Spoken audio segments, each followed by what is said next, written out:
Les balados jeunesse, espace pour la vie.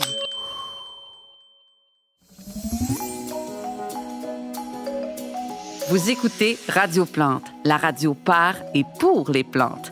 Un balado du Jardin botanique de Montréal. Bonjour, je suis Liseron Deschamps. Vous écoutez les nouvelles de Radio Plante. Voici les manchettes. Vous écoutez les nouvelles botaniques sur Radio Plante. L'agave du Jardin botanique de Montréal, une floraison attendue depuis 60 ans. La conférence internationale Fleurs sans frontières à Singapour cette semaine. On en parle dans un instant. Un mystérieux crime résolu par les équipes de Radio Plante.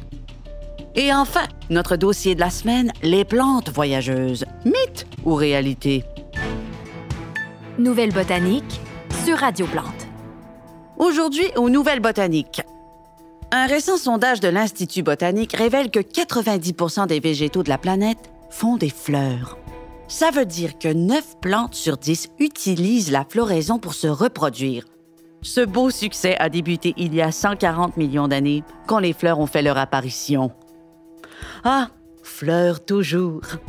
On retrouve Méline Aubépine en direct de la serre des régions arides du Jardin botanique pour une floraison extraordinaire. Méline, que se passe-t-il? Rien, Liseron, du moins pas grand-chose. On attend la floraison de Agueda l'agave. L'agave est originaire du Mexique. C'est une plante grasse qui emmagasine l'eau et l'énergie dans ses feuilles. L'agave ne fleurit qu'une seule fois dans sa vie. Ça peut prendre entre 40 et 60 ans. Vous imaginez comme c'est rare? Ah oui, 40 ou 60 ans. Moi, je fleuris tous les ans. Oui, moi aussi. Mais pour l'agave, c'est pas mal plus long. L'agave affirme être sur le point de fleurir, mais nous garde en suspense. Une foule de végétaux attend cet heureux événement avec impatience. Certains sont arrivés il y a une semaine. Oh mon ciel, il faut avoir de la patience et ne pas avoir la floraison timide. Mais alors, comment sait-on que l'agave est sur le point de fleurir? Agueda a déployé sa hampe florale. C'est une tige qui commence à pousser quelques semaines avant que les premières fleurs n'y apparaissent. C'est très impressionnant. La hampe est haute de plusieurs mètres, elle touche presque le toit de la serre. Oh mon doux! Eh bien, merci Méline Aubépine. Vous restez au Jardin botanique pour nous tenir au courant de tous les développements. Oui. La conférence internationale Fleurs sans frontières a débuté hier à Singapour. Le thème de l'année est « Comment attirer les pollinisateurs ?» Chauves-souris, abeilles, papillons, colibris et lémuriens de Madagascar, entre autres animaux pollinisateurs, sont venus en grand nombre pour partager aux fleurs ce qui les attire chez elles. La pollinisation, c'est l'acte de transporter le pollen des parties mâles d'une fleur aux parties femelles d'une autre. C'est ce qui permet la fécondation. Chez les plantes à fleurs, la fécondation amène à la naissance d'une graine, protégée par le fruit. Pour le transport du pollen, les plantes dépendent des insectes et des autres animaux qu'on appelle pollinisateurs. Alors, comment les plantes à fleurs peuvent-elles les attirer? Il existe des dizaines de stratégies différentes. La couleur, la chaleur, l'odeur, le déguisement. Il s'agit dans tous les cas pour les fleurs de se rendre irrésistibles aux pollinisateurs. Pour ça, les fleurs leur offrent un bon repas, un peu de chaleur ou une piste d'atterrissage tout confort. Hier, des choux puants ont dévoilé à l'auditoire leur atroce odeur de cadavres en décomposition. De nombreux animaux ont pris la fuite, sauf les insectes amateurs d'odeurs fortes qui sont arrivés à toute vitesse. L'orchidée Ophrys-mouche a fait une démonstration très originale en présentant à l'auditoire sa fleur qui ressemble à une mouche femelle. Des dizaines de mouches mâles se sont précipitées sur la fleur pour la demander en mariage. Pam, pam, pam, pam, pam. La conférence va durer une semaine et s'achèvera dans un grand banquet floral. Un crime mystérieux dans un paisible jardin communautaire de Montréal a été résolu par les équipes de Radio Plante au cours de l'émission L'heure du crime. On écoute tout de suite une...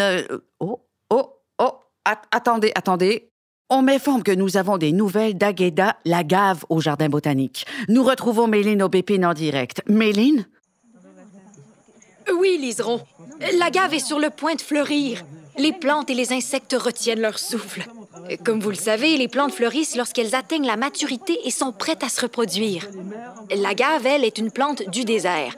Et pour les plantes du désert, c'est la saison des pluies qui marque le début de la floraison.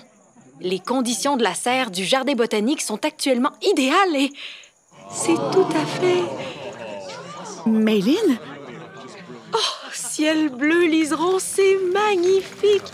Les premières petites fleurs jaunes pâles viennent de montrer le bout de leurs étamines. Oh, quel grand moment d'émotion!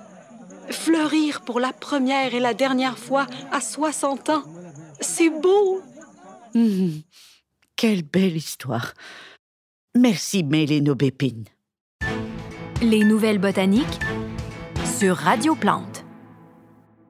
On passe maintenant à notre dossier spécial Plantes voyageuses, mythe ou réalité? Un dossier préparé par Louis Maïs. Louis, cette enquête sur les plantes voyageuses, c'est d'abord une histoire personnelle. Oh oui, tout à fait, Liseron. Je suis né au Québec, mais l'ancêtre de tous les maïs est originaire du Pérou. Je me suis demandé comment ils se sont déplacés jusqu'au Québec. Nous, les plantes, on est plutôt ancrés au sol. Hein? C'est comme ça que le projet a débuté. Quand on y pense, c'est vrai que plusieurs végétaux présents aujourd'hui au Canada ont des origines très diverses, comme les humains d'ailleurs. C'est vrai, Liseron. De nombreuses plantes ont voyagé en accompagnant des humains. Mais les humains ne sont pas toujours à l'origine de nos voyages. Et c'est ce qui m'a vraiment fasciné quand je préparais ce reportage.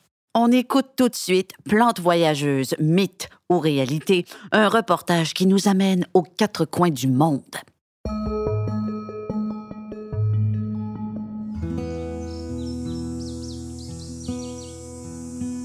Bonjour, je suis Judy Kiwi, directrice de la Société de généalogie botanique de Colombie-Britannique. Notre mission, c'est d'aider les végétaux à retracer leurs ancêtres. Judy Kiwi, comme beaucoup de végétaux, est passionnée d'histoire et de voyage. Ce matin, elle a un rendez-vous téléphonique avec des généalogistes de la vallée du Yangtze-Kiang, en Chine. En fait, les kiwis sont des fruits originaires de Chine, mais par la suite, ils ont voyagé avec les humains. Aujourd'hui, les populations de kiwis les plus importantes se trouvent en Chine, en Italie et en Nouvelle-Zélande. Au cours de leur voyage, des conquêtes et des colonisations, certains humains curieux ont ramené chez eux des plantes nouvelles pour les cultiver et les étudier. Par exemple, la tomate, si présente dans la cuisine italienne, vient d'Amérique centrale. Quand les Européens ont colonisé les Amériques, ils ont ramené en Europe des plants de tomates. Julie ajoute que d'autres plantes ont fait le voyage dans l'autre sens. Les pommes cultivées ici au Canada sont originaires du continent eurasien. Les Européens les ont amenées en Amérique où elles se sont épanouies avec succès. En fait, les pommiers ont traversé l'Atlantique dans le sens inverse des tomates. Mais les plantes voyagent parfois en passagers clandestins. Des graines se dissimulent sous la semelle d'une chaussure, s'accrochent à un manteau ou à la fourrure d'un animal. Oui, les animaux aident aussi, sans le savoir, les plantes à voyager. Ils emportent les fruits avec eux. Parfois, ils les échappent ou les abandonnent à moitié dévorés. Les graines peuvent ensuite germer et faire de nouvelles plantes. On écoute Jean-Philippe Latulippe, expert botanico-légal. Pensez aux écureuils. Ils cachent des noix un peu partout, en oublient certaines et pouf, un arbre pousse.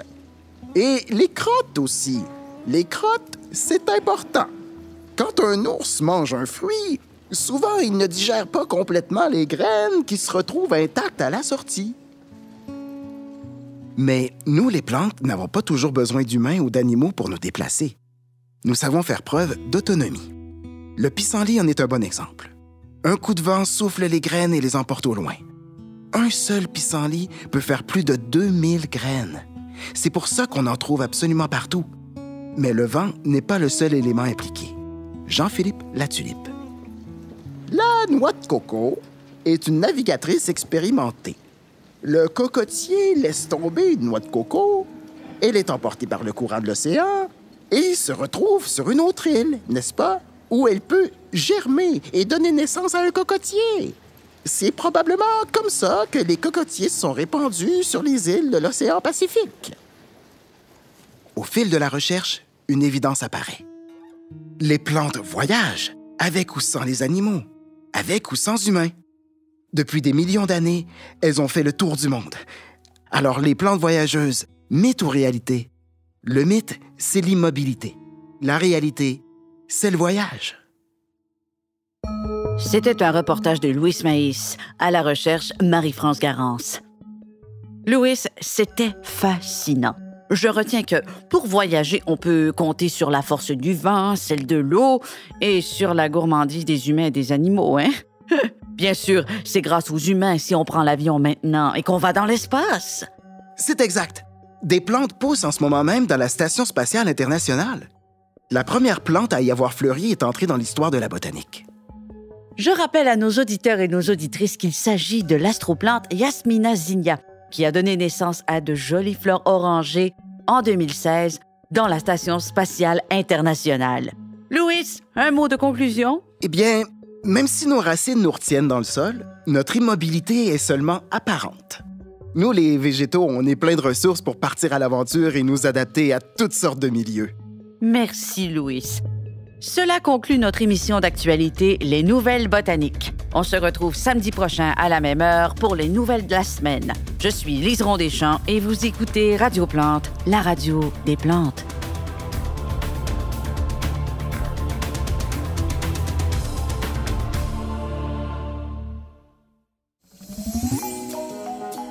Ce balado est une production signée La Puce à l'oreille pour Espace pour la vie.